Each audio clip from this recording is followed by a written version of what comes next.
merdeka belajar ujian. Assalamualaikum Bu, selamat sore Bu. Waalaikumsalam, sore Bu. Ada apa nih Bu? Kok tumben wajahnya kelihatan kusut nih Bu? Iya Bu, mau curhat lah ini Bu. Awak Iya banyak sih. kali nih yang nggak tahu tentang ngajar-ngajar ini Bu. Banyak kali yang masalah awak rasa. Mungkin menurut Ibu nggak jadi masalah, tapi awak kok bingung ya Bu ya. Ngajar-ngajar siswa ini banyak kali yang awak nggak paham gitu loh Bu. Jadi mau curhat lah ini boleh Bu? Ada waktu kali Bu mendengarkan curhatan saya? Kebetulan saya juga nggak ngapa-ngapain ya Bu ya, lagi istirahat. Kalau ada yang mau dicurhatkan ya silakan aja Bu. Nanti mana tahu kita bisa sharing di sini ya Bu ya, saling berbagi ya Bu ya. Iya Bu, ini loh Bu awak kan tahu lah pelajaran agama ini kan Bu. Iya. Jadi pelajaran agama ini kadang-kadang siswa ini kan kurang gitu minatnya terhadap pelajaran agama ini kan kurang gitu. Apalagi materi yang saya sampaikan kan Bu berkaitan dengan ngaji gitu ya kan Bu. Iya. Bacaan-bacaan Al-Qur'an, baca-bacaan doa. Jadi ketika saya mau mulai ngajar, satu anak-anak banyak nggak pandai ngaji ya kan Bu. Iya. Baru saya suruh ngapalnya itu pun nanti agak susah gitu. Jadi kurang lah minat orang itu Bu.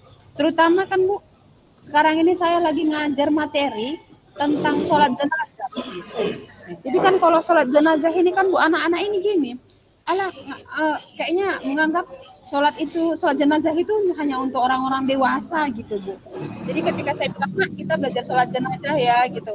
Terus anak-anak itu kayak, "Bu, udahlah Bu, langsung soal aja, kenapa Bu kami jawab soal gitu." Lah kok langsung jawab soal? Iya, Gitu loh Bu. iya. Kok langsung jawab soal? Iya Bu, udahlah Bu, langsung jawab soal aja lah, nggak usah ngapal-ngapal praktek Bu. Payah Bu, ada ngaji-ngajinya, gitulah Bu. Jadi kan awak loh, kayak mana? Padahal ini kan sholat ini ibadah yang harus dilakukan gitu Iya loh Bu. Bu. Jadi bingung awak kan Bu, kayak mana lah aku ini yang ngajarkan materi tentang sholat jenazah ini gitu loh Bu. Makanya, Iya. makanya mau sharing lah ini Bu tentang Iya, Bu. pelaksanaan sholat jenazah ini Bu. Iya Bu, baik Bu. Jadi di sini Ibu ada melihat minat siswa yang kurang ya Bu ya, terutama dalam materi yang Ibu bawakan sekarang ini, yaitu materi mengenai sholat jenazah ya Bu ya. Jadi anak-anak kelihatannya banyak kesulitan ya Bu ya dalam menghafal ya. Jadi dalam karena dia ada mengajinya gitu ya Bu ya, ada bahasa Arabnya gitu. Jadi mereka agak kesulitan Bu. Jadi sebenarnya situasi ideal yang Ibu inginkan di masa depan itu terkait pemahaman siswa mengenai materi sholat jenazah ini yang bagaimana Bu? Yang idealnya yang Bu inginkan? Iya, maunya saya kan Bu, memang kan Bu, di buku itu adalah konsepnya, materinya ya kan Bu, materi tentang sholat jenazah gitu. Tapi itulah tadi maunya orang itu ya udah kita pelajari Bu, sholat jenazah pengertiannya ini Bu. Ada doanya kayak gini Bu. Sholat jenazah itu 4 kali takbir Bu. Jadi udah maunya orang itu aja, gak usah apalah dihafal, gak usah apalah apa gitu. Jadi saya itu kan Bu, ya maunya jangan sekedar materi aja gitu loh. Ya maunya mereka itu harus lebih paham, karena kan sholat jenazah itu kaitannya dengan lingkungan sosial, pertanggungjawaban kita sebagai hubungan manusia dengan manusia yang lain gitu loh Bu. Saya maunya kan siswa itu paham makna sholat jenazah itu apa, gimana praktek sholat jenazah itu gitu. Jadi saya maunya kan Bu, semua siswa-siswa ini hafal lah doa-doa sholat jenazah itu Bu.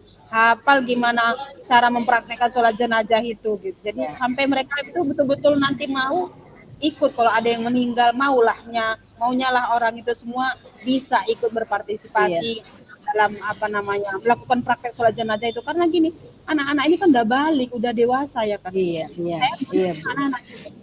Anak-anak ini kan Bu, tahulah gitu bahwasanya orang itu udah punya berkewajiban lah untuk ikut membantu ketika sholat jenazah. Ada yang meninggal, maunya lah orang itu ikut nanti membantu nimbrung dalam situasi itu. Jadi maunya saya Bu, hafal lah maunya anak-anak ini. Saya paksa lah maunya anak-anak hafal bagaimana cara sholatnya, bagaimana doa-doanya gitu loh Bu. Nah, jadi menurut Ibu idealnya siswa itu bisa memahami materi secara mendalam dan mandiri lah Bu ya, sampai dia nanti mulai dari menghafal doa-doanya, sampai Iya, prakteknya, sampai pada penerapannya dalam kehidupan sehari-hari. Gitu ya Bu ya. iya, Jadi tadi iya Ibu Bu. juga sudah menyebutkan ya tantangan yang sudah Ibu hadapi, sudah Ibu sebutkan. Nah, kalau boleh saya tahu Bu, menurut Ibu bagaimana seharusnya situasinya itu agar bisa mencapai kondisi ideal yang Ibu inginkan tersebut? Ya, maunya saya semua maunya kan Bu, siswa itu semua aktif lah gitu Bu, aktif.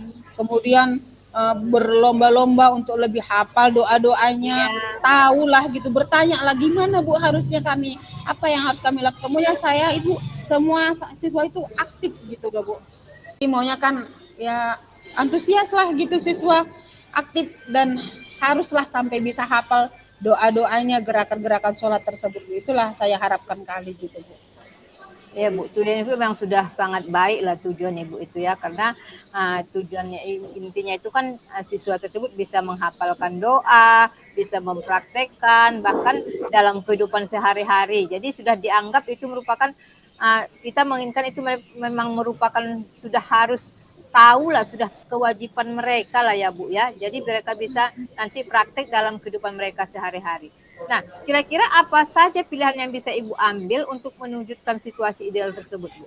Kira-kira apa yang bisa Ibu ambil pilihannya agar situasi tadi bisa Ibu wujudkan? Apa ya kira-kira mungkin menurut Ibu kayak mana kalau saya buat anak-anak itu Bu berpasangan gitu menghafal-hafal doa-doa tersebut. Jadi saling mengajari, jadi tutor sebaya gitu kira-kira Bu. Mungkin itu yang mau ke depannya. Selama ini kan Bu saya kasih mereka tugas hafalan kelompok. Saya buat selama itu kan Bu presentasi kelompok tentang tata cara sholat, urutan sholat. Tapi anak-anak nggak hafal. Mereka hanya mampu mempresentasikannya. Mungkin kedepannya saya membuat apalah menghafal doa-doa, bacaan-bacaan sholat jenazah dengan cara berpasangan gitu. Jadi saya buatkan nanti mungkin panduan-panduannya, ada catatannya kan Bu. Saya kasih siswa untuk saling menyimak sampai hafal gitu. Jadi kelompoknya itu enggak lagi kelompok-kelompok besar. Kalau dulu kan Bu, saya semalam itu saya buat melakukan presentasi cara kelompok. Jadi ketika saya buat berkelompok kan Bu, anak-anak memang antusias bersama-sama, tapi yang kerja kayaknya itu aja gitu. Udah gitu pun mereka pikir materinya itu hanya untuk segala materi dipresentasikan. Semangat memang Bu saya tengok anak-anak mempresentasikan.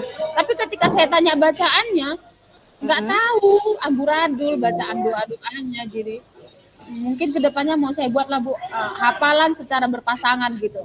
Setelah hafalan secara berpasangan baru saya evaluasi lagi gitu. Kayak mana menurut Ibu? Cocok nggak itu kira-kira? Saya rasa itu cocok sekali Bu, karena dengan mereka berpasangan ya Bu ya, berdua mereka, jadi nanti teman yang satu menghafal, yang satunya menyimak. Jadi mungkin mereka lebih merasa tenang ataupun tidak terlalu banyak Bu ya dalam kelompoknya karena hanya mereka berdua. Jadi mereka bisa tenang menghafal, mereka jadi tidak segan-segan kalaupun ada kesalahan nanti temannya mengingatkan. Jadi itu memang hal yang baik juga Bu ya, pilihan yang baik untuk Ibu lakukan. Tapi apakah ada peluang yang lain yang bisa Ibu manfaatkan untuk mencapai tujuan tersebut Bu? Atau ada peluang-peluang yang lain gitu? Iya. Memang kayaknya memang betul lah, salah satunya tadi kan saya bilang mereka berpasangan lah, menghafal secara berpasangan ya kan Bu. Terus saya rasa dengan cara mungkin nanti kedepannya saya buat juga Bu, ada video tutorialnya kan Bu. Jadi sambil mereka menghafal ada audio lah, ada audio yang mereka dengarkan secara bersama-sama gitu untuk lebih memperlancar hafalannya gitu Bu. Saya rasa begitulah, udah berpasangan, saya buatkan audionya, rekamannya, bacaan-bacaan yang mungkin saya rekam dulu lah bacaan dari saya, karena kan anak-anak ini memang nggak semua bisa baca Al-Quran. Mungkin saya buatlah tulisan-tulisan matin nanti Bu. Baru mereka berpasangan dalam kelompok-kelompok kecil menghafal lah, aku rasa. Mudah-mudahan itu nanti bisa jadi peluang lah, mereka bisa lebih kuat hafalannya dan pemahamannya gitu Bu. Iya, bagus juga itu Bu. Iya, bagus juga. Jadi dengan adanya selain dari kertas teks hafalan tadi ya Bu ya, Ibu bagus juga membuat bentuk audio dia. Jadi anak-anak bisa mendengarkan ya, sambil didengarkan sambil dihafal. Jadi bagi anak-anak yang nggak bisa ngaji mungkin ya Bu ya, jadi dia sambil terus mendengar nanti kan bisa Ibu simak kembali ya Bu ya. Jadi memang ide Ibu memang kreatif sekali lah Bu. Jadi saya rasa kalau Ibu apakan seperti ini mungkin aktivitas itu makin menjadi semakin menarik Bu. Jadi kira-kira apakah ada langkah konkret yang Ibu rencanakan untuk segera dilakukan Bu? Mungkin satu lagi Bu, nanti rencanakan Bu, saya mau buat metode interaktif yang lain Bu. Mungkin saya maunya nanti kan Bu, menurut Ibu cocok nggak kira-kira nanti setelah saya buat anak-anak menghafal ya kan Bu, menghafal, kemudian nanti dalam mengevaluasinya itu selain saya simak nanti mau saya buat gitu Bu, kuis gitu, kuis permainan edukatif, ada permainan edukatif, saya buat kuis lomba menghafal bacaan tersebut, jadi kelompok mana nanti paling duluan mungkin dikasih apresiasi lah, diberikan apa ya, cocok nggak kira-kira saya kasih apresiasi siapa siswa yang duluan kelompoknya yang menghafal gitu, maksudnya itu nanti biar apa nggak monoton lah pembelajaran itu, nggak menghafal nanti udah menghafal dievaluasi selesai. Jadi maksud saya kan Bu, ke depannya mau saya buat lah ide kreatifnya apa namanya, membuat permainan edukatif, cocok nggak kira-kira menurut Ibu itu? Ya, saya rasa cocok sekali Bu. Jadi di samping tadi ada dia menghafal, jadi ada lagi metode yang lain, misalnya permainan edukatifnya. Jadi atau dibuat kuis itu membuat semangat anak-anak itu semakin meningkat. Jadi saya rasa dengan metode kuis misalnya ya kan, jadi mereka membuat mereka menghafal itu lebih giat mungkin ya Bu ya, karena berlomba-lomba ya, supaya bagaimana supaya dia bisa menang kuisnya ataupun bisa dia semakin senang dalam pembelajarannya. Jadi dengan demikian mereka seolah-olah menghafal itu dengan berlomba-lomba gitu ya Bu, yang Ibu maksud ya kan. Jadi sehingga mereka tidak monoton hanya mendengarkan temannya yang menghafal, dia yang menyimak, atau hanya dengan mendengarkan audio saja gitu ya Bu ya. Jadi kira-kira langkah konkret yang Ibu rencanakan ini, kira-kira apa langkah yang ke depannya akan Ibu laksanakan dan kapan kira-kira akan Ibu lakukan ini? Mungkin langkah konkret yang mau saya lakukan di awal ini, itulah saya mulai dengan merancang panduan ya, ada panduan yang lebih interaktif, terus saya mulai nanti setelah itu ada panduan saya buat, saya latih berpasangan, mulai minggu depan mungkin saya akan coba Bu. Kemudian itu tadi saya mau melaksanakan kuis interaktif, pokoknya menggunakan permainan apa namanya, pembelajaran yang lebih interaktif lah Bu, supaya semuanya siswa menjadi lebih aktif Bu. Dari minggu depan saya mulai mencoba lah Bu yang tadi saya paparkan tadi Bu. Udah mantap kali itu Bu rencana Ibu itu Bu. Jadi udah ke depannya nanti jadi anak-anak tersebut jadi makin kalau saya rasa Ibu ini makin lebih bersemangat ini anak-anak nantinya Bu. Cuma Bu, jangan lupa Bu ya, nanti kita sama-sama kita evaluasi kembali Bu. Jadi setelah pelaksanaannya nanti ya, untuk melihat hasilnya apakah nampak ada perubahan pada anak-anak atau bagaimana, jadi nanti kita adakan evaluasi kembali. Jadi nanti mana nanti ada perbaikan-perbaikan, jadi nanti bisa kita lihat sama-sama ya Bu ya. Jadi saya yakin sekali kalau Bu Sarma ini membuat metode-metode ataupun permainan-permainan atau kuis, siswa itu akan semakin tertarik Bu. Jadi saya yakin pasti siswa akan lebih memahami materinya lagi. Iya Bu, minta tolong lah Bu, nanti mudah-mudahan akan saya lakukan apa tadi yang saya bilang kan Bu. Nanti mohonlah Ibu umpan balik dari Ibu biar apa namanya, ini berhasil atau enggaknya, biar saya lebih tahu. Karena kan kita nggak tahu Bu menilai diri kita, kadang kita pikir udah pas lah ini, tapi kan menurut rekan-rekan kita enggak pas. Jadi kita tolong nanti Bu umpan balik dari Ibu lah, kasih lagi saran-saran sama Ibu. Mudah-mudahan minggu depan saya lakukan, Ibu tengoklah dulu Bu. Setelah saya buat nanti Ibu tengok, saya buat videonya kan Bu, Ibu tengoklah ya Bu, saya mohonlah apa kira-kira yang perlu diperbaiki nanti, minta tolonglah sama Ibu, kasih tahu saya Bu gitu. Iya Bu, ya saya akan senang hati Bu kok membantu Bu Sarma itu, untuk Ibu apa yang enggak sih.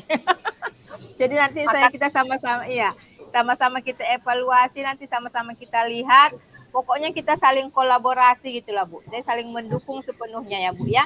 Jadi kita akan bahas nanti setelah kita lihat dulu pelaksanaannya minggu depan. Jadi nanti sama-sama kita review mana yang kurang, ya mana yang perlu ditingkatkan ya Bu ya. Jadi selamat mengajar ya Bu ya, selamat beraktivitas, penuh semangat. dan penuh Iya Bu, ide-ide insya baru Allah. Bu, ya. Insya Allah lebih optimis Bu, ke depannya mengajar Iya. pasti insya Allah lebih baik Bu. Makasih banyak, luar biasa Bu. Iya Bu, sama-sama Bu. Luar biasa memang Ibu Sarma ini. Wujud yang nyata, raih mimpimu juga cita-cita, generasi emas Indonesia. Profil pelajar Pancasila, tanamkan di dalam dada. Profil pelajar Pancasila.